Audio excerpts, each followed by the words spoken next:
I'm that ass about to go to sleep early, bro. Um, I watched Scarface, a little bit of Scarface today, which was worth it, you know. Instead of me just, that's the best way to learn. Instead of me just straight up writing screenplays, it's better to just watch. Well, not better to just to, but it's good to, when you get caught up, to just watch some of the greats do it. I will say though, based off how Scarface was written versus how it was directed, is something completely different. Like how it's directed was superb. Like how it's written was obviously superb. It's a great story, but the director really put like a very nice touch on it. And I noticed the difference with the directing. Like certain things, like, oh, that's just direction. That's just direction, and it's true. But that director's a great director. Now I kind of understand the difference between directors and writers. Now I was like, how is a writer not just a director? And they are, but some directors have a certain way of showing it on the screen. That is directing. It's different. Now I understand. Because you can have a movie and you can have a screenplay and it could be a certain story, and many different directors can take that same story and adapt it in a different way. This is how it is. Like the way the shots, like how close the shot, like if someone is angry, right? If you have a shot where someone is angry, like you can just do a straight um, close up, or you can do like a far, you know, slowly zooming in, depending on the way that the screenwriter writes it. Like maybe he writes it, this dude had an angry expression. If that was it, then you can mix it anyway. If you like make sure to reference that he was like far away from something and was angry, then it'd be different. But that's just screenplay writing. But I understand the difference between directing and writing. But I'm watching Scarface. I'm about halfway in, and Scarface, the first the first um the first 5 minutes, 5 to 10 minutes of the movie, we already know that he's a hitman, that he's dangerous. We already know that he's a killer from Cuba. We we obviously instantly get his personality. That's just basic. But then we instantly know that he's a killer. You know, the first 10 minutes. Scarface is 2 hours and 50 minutes long, probably 2 hours and 40 minutes of runtime. I think that it adds up to about 6 to 7% into the movie. We know he's a killer, so we know that he's a real deal killer. 15 to 20% in the movie is something really really high stakes happen where his character could get finished. Obviously, it won't because it's a long movie. It's a movie, but something that like his character almost gets finished, or something very very, strong in the character happens at the 15 to 20% mark of the movie. That's essentially Scarface's pacing so far that I'm watching it halfway through. Um, Basically, spoiler alert: 15 to 20% in is when he goes to get that cocaine, and his friend gets chainsawed, and he almost gets chainsawed off. Epic, super high stakes, and it sets the characters into motion for his ultimate goal, his ultimate character development. Something very, very high stakes that sets the character into motion. And that's him doing that drug deal. And then after that, it's just a slow ramp up to what the writer and the director wanted to achieve with Scarface. Beautiful story. I'm halfway in. I'm gonna watch the other half tomorrow. I'm tired. I'm gonna go to sleep early. And I feel like that was a good thing because instead of like right now, I just wrote 8 clean pages. Right, it's just setting the scene. Right, like in Scarface, the beginning, he's in like the border patrol area, just getting like what's it called, interrogated sort of, and like he's just telling his personality. And Al Pacino really really fucking good Scarface, bro. Tony Montana, he played a really good Tony Montana, bro.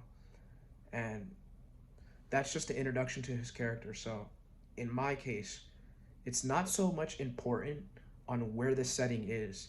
It's really important on the dialogue when introducing a character. The dialogue is crucial.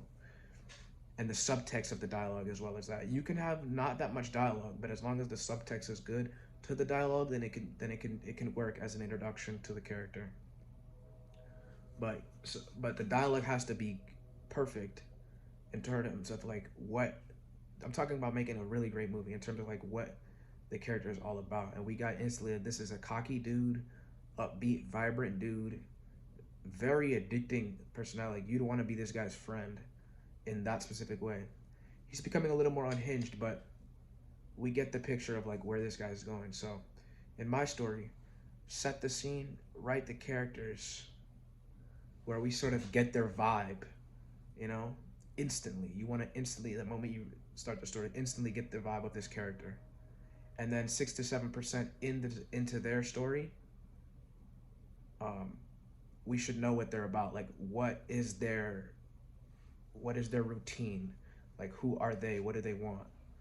And then 15 to 20% into the movie, into the story, you want to get something super high stakes that sets their character in motion and makes them go after something, and like really grounds them like, oh shit, it's happening. Like, this is where the story is going. It's a big deal. That you want to do that 50 to 20% in. That's what Scarface is showing me right now. And the dialogue as well. The dialogue in Scarface, there are times like where it's just him having one-on-one conversations with certain people.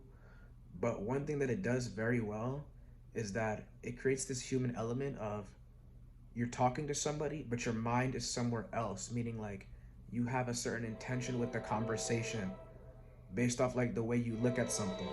Hold on, give me a second, this train.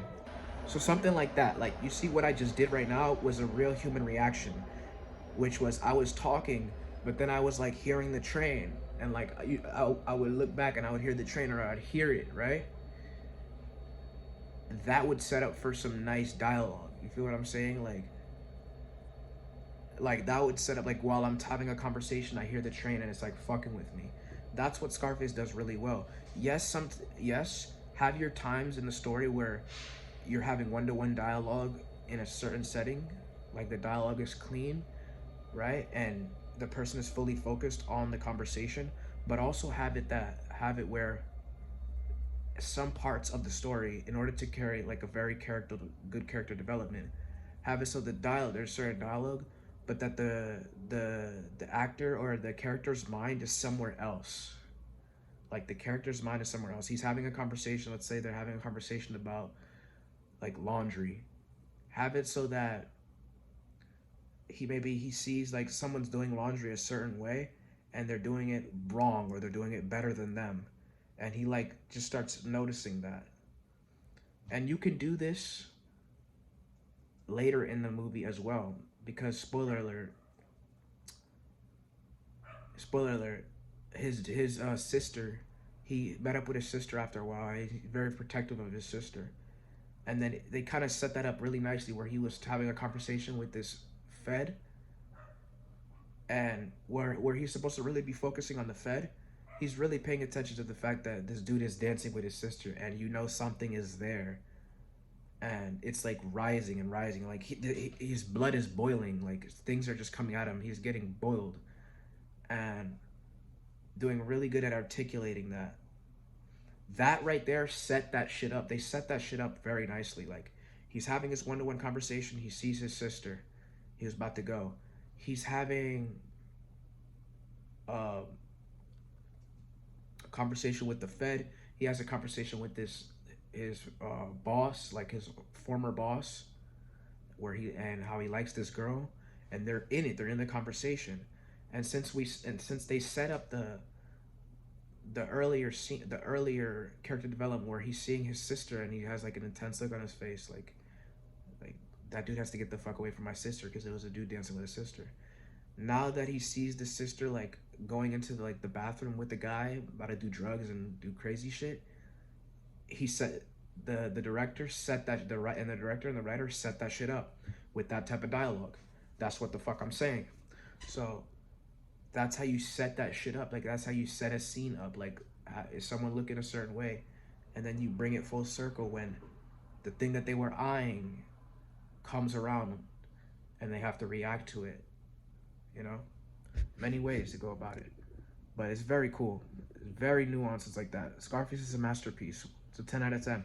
And that's what I'll have to say.